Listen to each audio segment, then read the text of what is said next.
The fluorescent glow of Bones's laptop lit his small Brooklyn apartment. He was slumped on his worn leather couch, scrolling through Facebook, a habit he despised but couldn't seem to break. Each swipe brought a new wave of bile. Go back to Africa where you belong.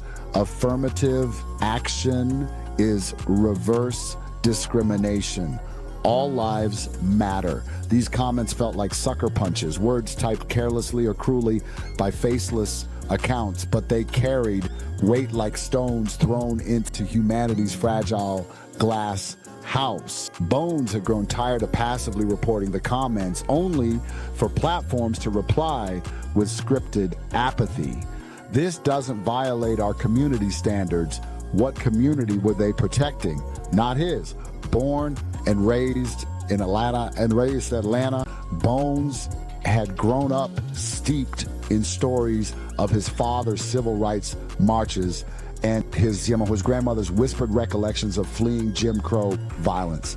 He carried their scars and their lessons, taught to always stand tall, to always resist, but do so with dignity.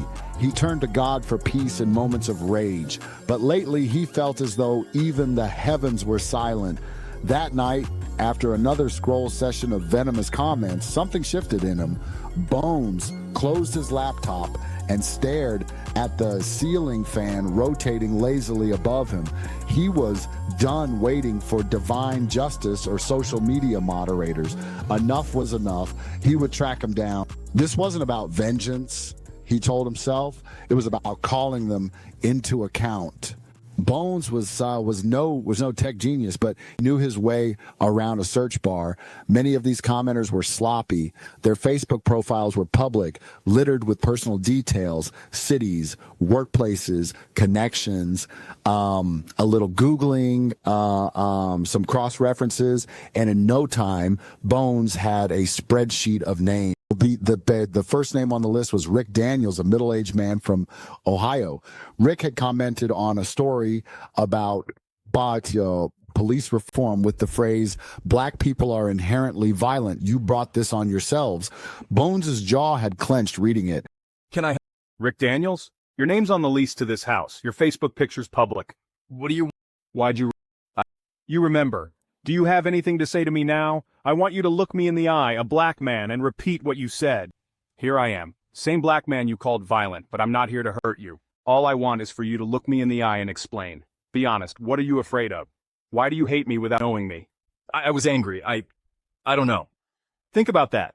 Think about how words can poison a person, a community, a whole country. Think about what you're putting out into. Without waiting for a reply, Bones turned and walked away. His job wasn't to force an epiphany, only to plant seeds. But then there were times, rare but powerful, when faces softened, when arguments faltered. I don't know why I wrote it. Guess I was trying to fit in, sound. I shouldn't have said it. How can I do better?